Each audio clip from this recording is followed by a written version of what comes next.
Olá pessoal, seja todo mundo aí bem-vindo ao My Linux. Ah, Nesse vídeo então a gente vai estar vendo aqui o básico parte 2 que eu tô chamando, né? O anterior foi o básico parte um. Esse aqui vai ser o básico do Python parte 2, ok?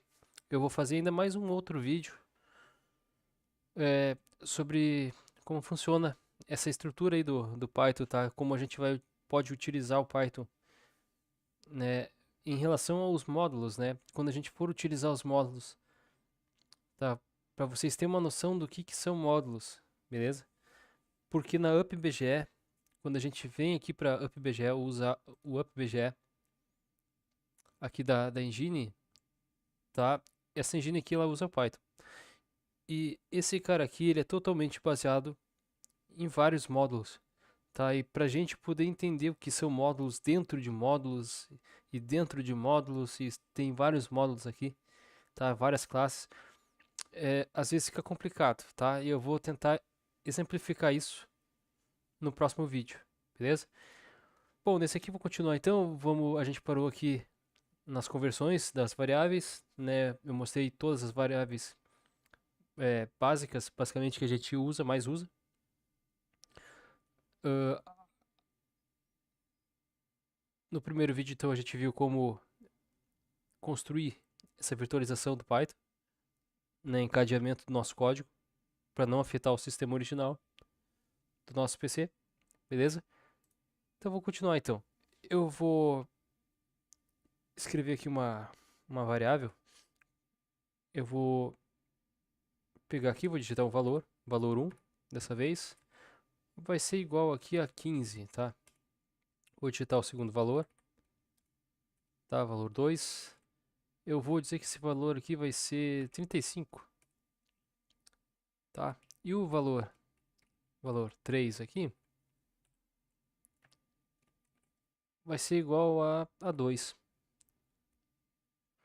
ok? Eu fiz isso aqui de propósito já para vocês entenderem que essa palavra é uma variável, tá? E o que tem depois do sinal de atribuição é um valor que está sendo armazenado nessa variável, tá? Seja ela tem o nome que ela tiver, ok? Beleza. O if então é uma condição que nos permite definir caminhos, né, por onde a gente quer passar. Por exemplo, é como se fosse um RPG. Então ele define o seguinte: eu vou por esse caminho ou por aquele outro. Se eu for por esse caminho, o que vai acontecer? Se eu for por outro, o que vai acontecer? E se eu não for por nenhum dos dois? Beleza? Então, o if significa essa condição que a gente vai estar impondo no nosso código. Tá? Isso também serve para os jogos, também para criação, enfim, qualquer coisa programável. Tá? Até para um robô a gente utiliza a mesma situação. Então vamos lá. Aqui eu vou colocar aqui um exemplo bem simples, que é se. Vou comparar os valores aqui entre si. Então, se variável valor 1 for maior que o valor 2, eu vou imprimir, tá? Valor print entre parênteses, agora eu vou colocar aqui, vou dizer que o valor, tá? Se o valor 1 for maior que o valor 2, eu vou dizer que o valor de 1 seria é maior é maior que o valor 2, beleza? Assim a gente faz o if, tá? A parte do senão, lá no no C, a gente está acostumado a botar else if, beleza? Else if, em qualquer programação, tá? Aqui eles reduziram, eles tiraram esse else if para colocar else if apenas, tá? Então fica else if. Então, se valor 1 for maior que valor 2, faz isso. Se, aqui eu posso dar um espacinho para baixo aqui. Se não, se o valor, deixa eu ver, se o valor 3, tá? Se o valor 3 for menor que o valor 1, beleza? 2 pontos para iniciar um bloco de código aqui, de condição, ok? Reparem vocês que ele sempre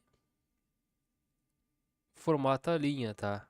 Ele nunca dá um espaço, tá? O espaço aqui, ele é contado pelo Python, tá? Para identar o código, ok?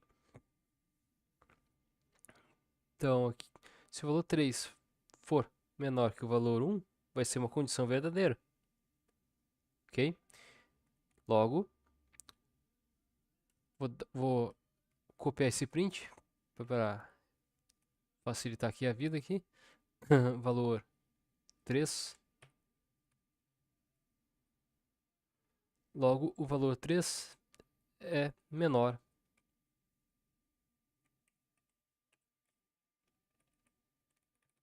que o valor 1. Beleza? Isso aí. Agora, caso não tenha quaisquer outros valores, por exemplo, caso não entre qualquer outro valor, então cairia no else, ok? 2 pontos, a mesma função, cairia aqui no else e aqui a gente tem algumas funções bacanas que a gente pode utilizar aqui. A gente tem o break, nesse caso não vai funcionar. A gente tem o pass, que ele vai simplesmente terminar o código no else. E a gente tem o continue.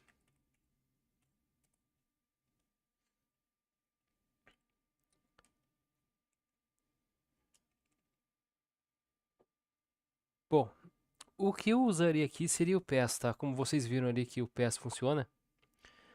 Tá, o pass é para terminar a linha do código. O break e o continue, eles são usados na situação de loop. Tá? Quando tem for e while para ser usado. Bom,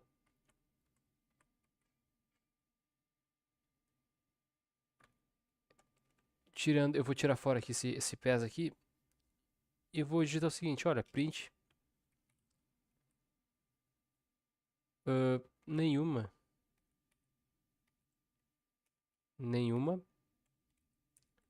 condição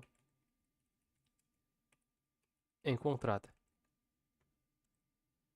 Então, se a primeira condição não foi encontrada, ele pula para a próxima. Se a segunda condição não foi encontrada, aí ele pula para o else, aonde ele vai me dar essa mensagem, tá? De nenhuma condição encontrada. Ok? Então, é isso aí. Vamos ver isso aqui funcionando agora. Eu vou dar a condição aqui que tem que dar, que é verdadeira. Sempre a condição verdadeira é que vai printar para nós aqui. Então, como esse segundo if é uma condição verdadeira, então é esse cara aqui que tem que printar aqui para nós. Então eu vou executar o código aqui.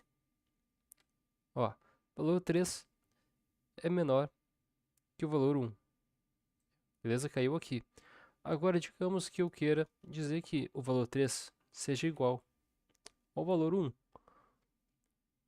Aí a gente já cai no else. Por quê? Porque a primeira condição é falsa.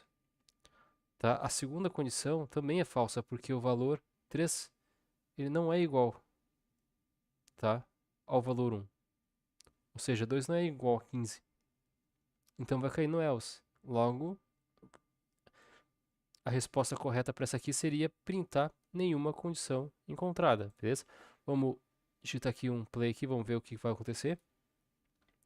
Ó, nenhuma condição encontrada. Exatamente o que eu tinha dito, beleza? Então assim a gente faz as nossas condições aqui com if e else, ok? O se não, e se não o se. Seria mais ou menos assim, beleza? Ok. Bom, agora aqui vamos passar para o for, tá? O for aqui é legal. Eu vou criar uma lista aqui com números, basicamente, tá? Vou apagar isso aqui. Vou criar uma variável do tipo lista, tá? Uma lista aqui com vários números, mas eu não sei que tipo de números, não sei a quantidade de números. Então eu vou criar em forma de tupla, que a gente chama de tupla, tá? Com colchetes. A gente tem esse tipo de tupla aqui e a gente também tem entre as aspas, entre os parênteses, quer dizer, tá? A gente pode fazer dessa forma aqui. A gente também tem como fazer dessa forma assim também, tá? A tupla. Enfim, eu utilizo essa forma aqui de conchetes, ok?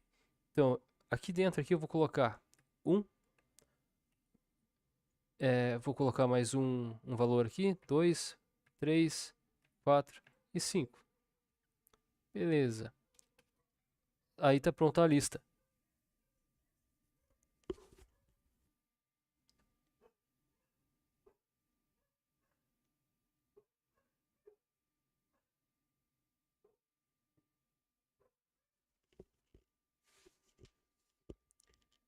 Tava aqui pensando aqui nas ideias aqui.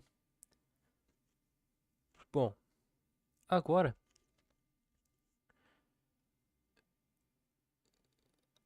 a gente precisa percorrer essa lista. Como é que a gente faz, né?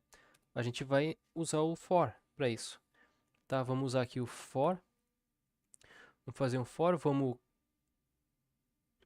a gente precisa armazenar o valor dessa lista em algum lugar, tá? No for a gente tem em várias linguagens a gente tem vários estilos de for basicamente, tá?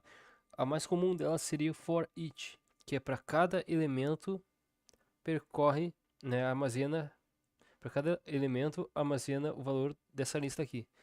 No caso aqui, a gente, para criar esse tipo de comportamento aqui no Python, a gente digita for, cria uma variável qualquer aqui, de forma direta, totalmente direta. Eu vou digitar o nome item, beleza? Aonde, para dizer em qual objeto que eu quero acessar, a gente coloca o in, tá? De em mesmo, ou aonde, né? Em qual variável, em qual lista se encontra os valores. Eu vou dizer que se encontra na variável lista, tá? Com o nome de lista. Vou dar dois pontos aqui para começar então a estruturar o código.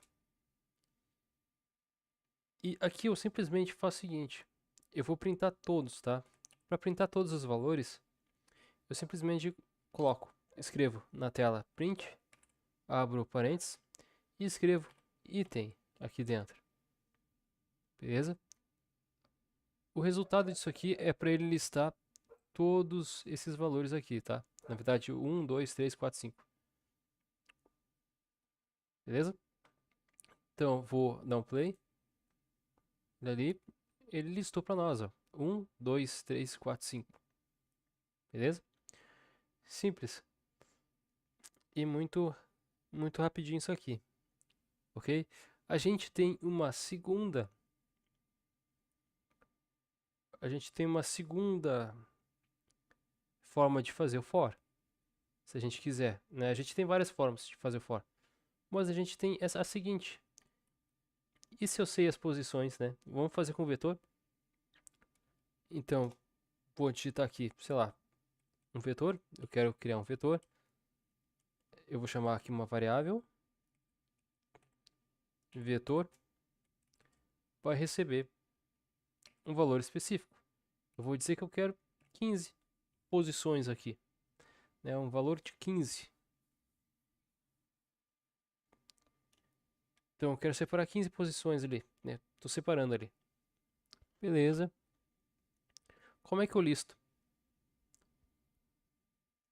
Aqui no Python a gente faz da seguinte forma, tá? Já tem funções prontas para esse tipo de caso. Então a gente vai fazer o seguinte: for, né, para cada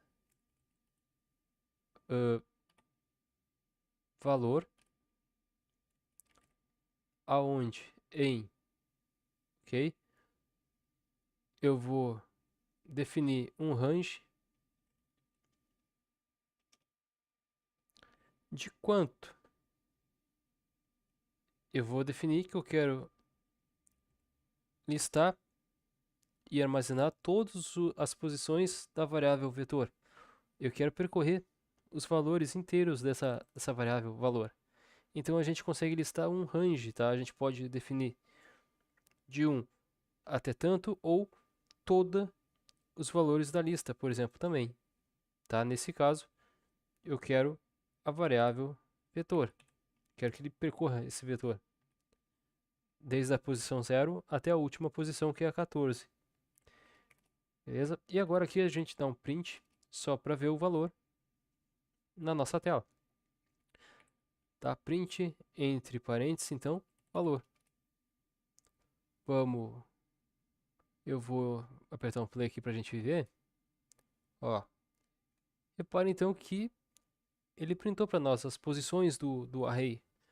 Por quê? Aqui eu tenho 15, mas esse 15 não é igual ao da tupla aqui, tá? Os valores aqui da tupla literalmente são valores.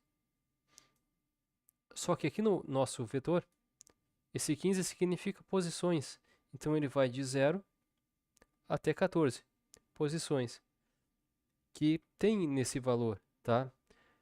As posições aqui, lembrando, tá?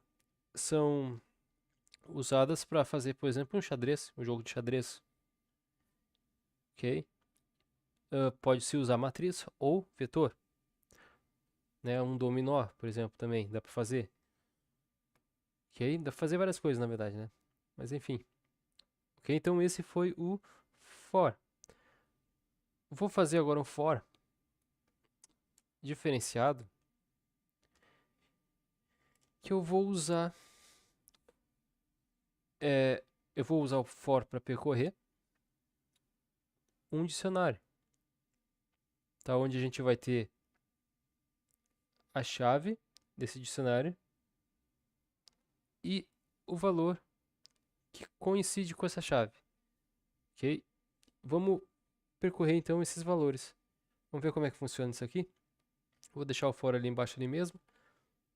Eu vou dizer que eu vou querer saber as notas de uma disciplina, por exemplo, ou de várias disciplinas. Para isso eu crio um dicionário, né, um conjunto todo. Basicamente, né, crio uma variável chamada notas, abro chaves, fecho chaves. Aqui embaixo então eu coloco aspas duplas e digo, olha, matéria de português, por exemplo, tá? Matéria de português, e a nota tirada foi de 7. Vou acrescentar mais alguns campos aqui. Opa, beleza. Aqui, então no campo abaixo aqui eu vou colocar matemática. Matemática. Aqui, como o dicionário aqui, essa chave, tá? A gente chama o primeiro elemento aqui de chave e o segundo elemento aqui de valor, basicamente, ou item, beleza? Mas normalmente é valor, ou que na verdade é chave, tá? Porque através dessa chave a gente vai ter, então, acesso ao nosso valor, ok? Isso aqui é interessante quando a gente quer fazer, por exemplo, um inventário. Tá? Utilizando o dicionário aqui fica bem facinho de fazer um inventário. Ou categorias de personagens, por exemplo. né, ele vai ser um ogro, ele vai ser uma bruxa, vai ser um espadachim, entendeu? É interessante de se classificar usando o dicionário. Bom, aqui eu vou dizer que, sei lá, vai ser lógica,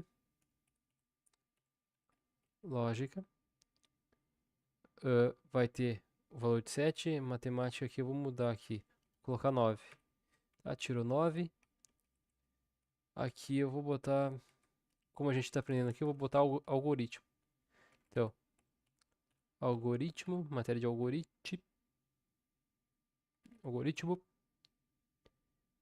vai ter 7 também. Então só matemática, o cara tirou 9. Aqui eu vou tirar essa vírgula porque não tem mais um campo abaixo. Beleza, então tá aí o nosso dicionário. A gente tem as chaves e os valores de cada chave. Beleza? Para acessar cada valor dessa chave, a gente simplesmente digita de forma avulsa, notas,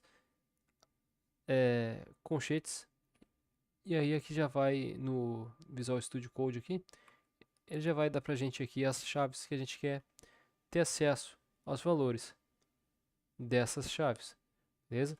Nesse caso aqui a gente quer listar essas chaves. Para isso a gente vai usar o for aqui, ok? Aqui a gente tem uma solução muito interessante. Então eu posso criar duas variáveis, porque eu quero a chave e eu quero o valor. Para isso então, a gente pode inserir aqui chaves, ou chave, vírgula, valor, em qual deles que eu quero percorrer, qual variável, ou lista. Nesse caso eu quero as notas, né? Quero percorrer as notas,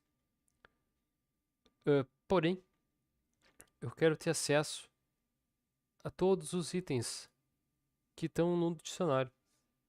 Tá? Eu quero percorrer todos os itens e encontrar tudo que tiver dentro do dicionário. Para isso,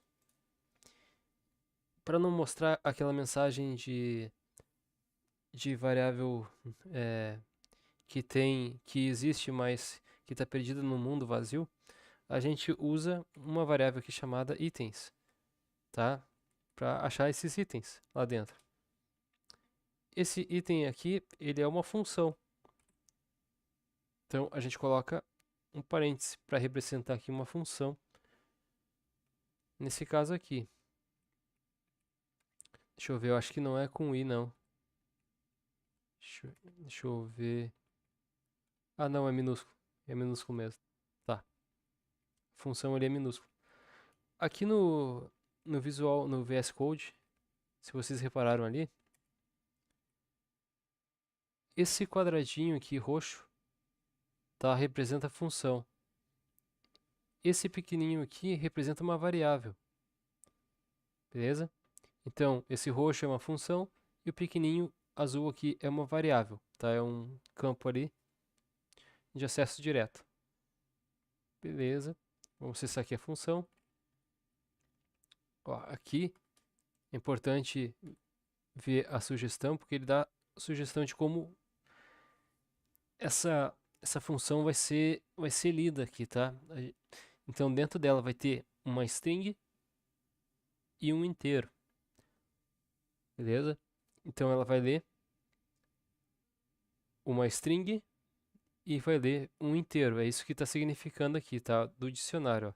Dict é chamado de dictionary, dictionary, alguma coisa desse tipo aí, né? Pra gente dicionário mesmo. Tá? Então vai receber uma string, ou seja, uma chave em string e um valor inteiro. Tá? Exatamente como está aqui. Ok. E para mostrar então essas chaves e valores, né? Aí entra aquela forma interessante que a gente viu no vídeo anterior, com F, aspas duplas, e vou colocar chaves, vou abrir chaves e vou digitar o primeiro valor primeira variável aqui, né? Eu quero a chave. Quero que ele printe a chave. Eu também quero que ele printe para nós aqui, vou dar uns espaços aqui, printe o valor. encontrado lá dentro, né? Então eu vou digitar aqui a variável valor. Ele só vai encontrar então se tudo estiver certo, mas ele só vai mostrar para nós se esse parâmetro f estiver aqui do lado de fora das aspas, beleza? Porque a tradução do código entre as chaves só é lido se tiver o f aqui fora, beleza? Só assim para funcionar. Vamos ver se vai funcionar isso aqui. Vou dar um play aqui. Vamos ver se ele vai percorrer então o nosso dicionário e ler pra gente. Opa! Como vocês puderam ver, ele conseguiu percorrer, armazenar chave, armazenar valor, tá? Do dicionário notas, percorrendo todos os itens desse dicionário, tá? Então, se eu quisesse ter acesso, por exemplo, a todos os slots, tá? De um inventário, por exemplo, utilizando Python, né? A gente poderia usar esse tipo de for aqui, tá? Para ter acesso a todos os slots e itens lá do inventário, por exemplo. Beleza? Bom, agora para finalizar aqui, eu vou apresentar para vocês o while, tá? Como é que funciona o while? While, né? Para terminar aqui e fechar com chave de ouro o nosso loop. Bom, para isso eu vou criar um exemplo clássico, vou criar um contador, né? Se eu quisesse contar alguma coisa, né? E contar é acrescentar 1 mais 1, 1 mais 1, 2 mais 1, 3 mais 1 e assim vai. Para isso, então, a gente vai criar um contador, uma variável chamada contadora, ou contador. Eu vou atribuir, então, o valor a ela de 0. Tá? Vou iniciar ela com valor inteiro de 0. Se eu quisesse iniciar ela como uma string, colocaria entre aspas duplas, ou entre aspas simples. Ok? Ou entre str, que ele converteria em string. Nesse caso, ela vai estar inteiro. Beleza. Criado então o contador aqui, a variável contador. Para começar o nosso while, a gente digita então while. A gente vai começar um loop, tá? Então eu vou utilizar a variável contador, porque eu preciso verificar se esse contador é menor do que um valor que eu queira que ele conte. Então eu quero que ele conte até 20, por exemplo. Beleza? 2 pontos e vamos iniciar então o nosso bloco de código aqui dentro, né? Que ele vai repetir 20 vezes, basicamente. Aqui, então, eu vou dizer para ele o seguinte, olha, printa para nós aí na tela, printf. Aqui, se isso aqui estiver atrapalhando, eu posso fazer o seguinte, eu posso clicar aqui, ó, eu posso deixar aparecendo ou eu posso ocultar aqui também, beleza? Vamos lá. Vou printar o valor na tela, então vou usar um F, porque eu vou digitar o valor direto aqui na string entre chaves. Então, vou digitar aqui valor do contador é, abro chaves, fecho chaves e digito o nome da variável, contador. Beleza? Aqui ele vai contar. Ele inicia em 0. Eu preciso, enquanto o contador não chegar a 20, ou enquanto o contador for menor que 20, ele vai mostrar uma mensagem na tela. Só que está faltando uma coisa aqui, ele precisa da incrementação, né? Aqui no Python a gente faz a incrementação dessa forma assim, ó. A gente pega o contador, dá um espaço mais igual a 1, beleza? Dessa forma, então, ele consegue, a cada loop, incrementar mais 1 ao resultado, a variável contador. Então, 1 fica mais ou menos assim, ó. Tá? Ele foi lá, verificou o contador. Então o contador começou com 0, só que apareceu a mensagem, ele acrescenta mais 1. Então mais 1. Isso vai dar 1. Beleza. Próximo loop. Ele vai mostrar a variável 1. Basicamente, ele vai mostrar e vai acrescentar mais 1. Então, se antes ele foi igual a 1, ele vai acrescentar mais 1. E o resultado disso aqui vai ser igual a 2. E assim ele vai incrementando até ser menor, enquanto ele for menor que 20. Beleza? É isso que está acontecendo aqui. Bom, então eu vou apertar um play aqui, vamos ver o que vai acontecer. E como vocês podem ver, ó, ele foi de 0 até o número 19, porque o número 19 ele é menor do que 20. Quando o contador chega no 20, o contador 20 não é menor que 20, né? O contador no valor 20 é igual a 20. E aí o nosso loop para, simplesmente para, beleza? Bom, aqui a gente também consegue fazer algumas coisas como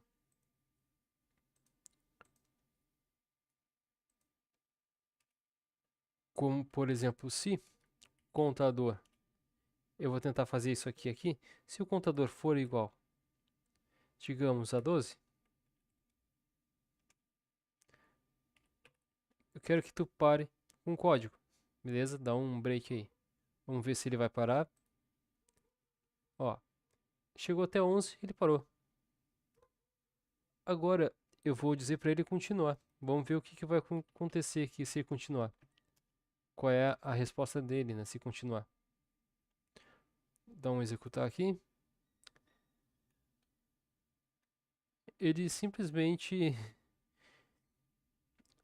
ele ignora, tá? O continuar ele ignora, ele pula a linha de código. Então, se o contador for igual a 12, continua, não dá importância, continua aí o código, beleza? É isso que acontece. O break já não, o break ele já dá uma pausa ali, ele já para o código na hora, beleza? Como vocês viram.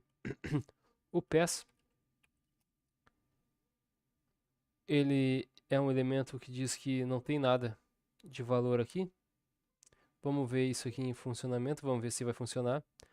Vou dar um play. Como vocês viram, foi a mesma coisa do que o continue, basicamente, porque o pass ele só diz o seguinte, olha,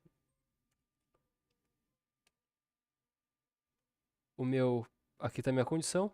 Se eu não tenho nada para colocar dentro dessa condição, para não ficar esse erro que está apresentando aqui, porque na hora que eu der um play, ele vai dar erro, tá? Porque não tem nada aqui de valor. Se eu não sei o que eu vou colocar ali dentro por enquanto, e somente por enquanto eu posso colocar então um simples pass aqui, que ele vai interpretar isso aqui como sendo um fim de um bloco de código lógico, basicamente, tá? Esse pass aqui funciona como o nosso parênteses aqui, que a gente define o começo e o fim é, desse parâmetro aqui na função, né, do print. Nesse caso a gente está usando o pass, que diz, olha, só não dá bola para erro, tá? Tu pode executar o código de forma normal. E aí a gente executa ele executa normalmente, beleza? Conta ali para nós ali e já era, ok? Bom, isso foi então o básico aqui da lógica de programação do Python, tá? Foi o básico do básico, literalmente o básico. Espero que vocês tenham curtido. No próximo vídeo, então, a gente vai estar vendo um pouco sobre a questão do módulo, tá? Na prática, eu vou estar criando um módulo aqui para vocês entenderem a diferença do módulo e arquivo, e classe também, tá? Para isso ficar bem visível, tá? Porque isso, quando tem muitos arquivos e diferentes programadores, principalmente se tiver gente de outro país programando, por exemplo, que vai com certeza vão passar por isso. Então fica meio complicado de entender o que está acontecendo ali, tá ligado? Porque o iniciante, eu fiquei perdidão assim, tá? Mas o que que é o módulo, né? O que que eu tenho que acessar um valor dentro do arquivo, dentro da classe tal, na função tal, numa variável que está dentro da função tal, né? E a função, ela é local, ela é global, como é que isso funciona, né? Eu fiquei perdidão assim tentando entender o que era módulo e o que era arquivo e o que era classe, tá? E a gente vai entender o que é arquivo, o que é módulo e o que é classe no próximo vídeo, beleza? Depois então do próximo vídeo, depois do próximo, a gente parte para a calculadora, que aí eu não vou mais explicar tanto assim as coisas, tá? Eu vou mostrar a programação ali, direto e reto, e vai ser mais rápido. Daí os vídeos, tá? Vai ser mais curto, basicamente os vídeos. Ok? Então até o próximo vídeo, falou e fui. Tchau aí pra vocês aí.